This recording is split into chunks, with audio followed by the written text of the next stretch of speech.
Pat Walter and Roy Cummings here from Bucs training camp, and Roy, just one practice away from the first preseason game of the season. And I know fans are looking forward to seeing maybe a sharp Josh Freeman out there, but this game is going to be all about Mike Glennon. Yeah, it really is. You know, Josh Freeman, this is his football team, Pat. We all know that. It's going to be his season. The Bucs have said that, made no question about it. But the preseason, that belongs to Mike Glennon. They want to see him play. They need to know if Mike Glennon has reached the point in his development, and it's early, where he could step in if something were to happen to Josh Freeman. An injury, if he's just out, if he's got to miss a game for whatever reason, they've got to know if they've got a player in Mike Glennon. They believe they've got one in Dan Orlovsky. They're very confident about that.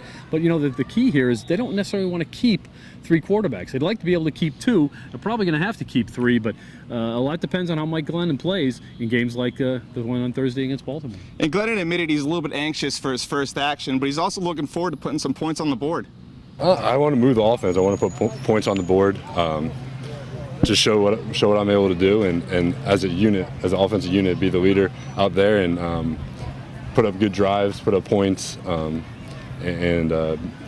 really learn from what happens on Thursday night. And Roy, you can hear the confidence there from Glennon, but the question is, are you hearing it from members within the organization? Yeah, they're very pleased so far with what they've seen. Again, it's only been a couple of weeks, but this kid's a quick study. Let's not forget that he earned a master's degree within 4 years at North Carolina State when he was there.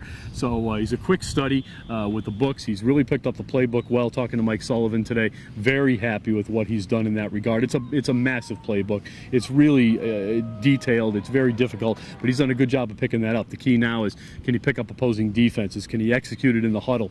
Can he somehow get the message across to everybody when he really needs to? There's a lot of little intricacies involved in the quarterback position. Those are the things they've got to see him do. It's one thing to know it on paper, be able to run the plays well against your own teammates. When somebody else is out there playing against you in anger, it's a completely different story. And what better way to get acquainted with the NFL than to take on the Super Bowl champion Baltimore Ravens? Luckily, though, thanks to free agency, they're a little bit depleted, but we'll see how he does. For Roy Cummings, I'm Pat Walter. We'll see you next time.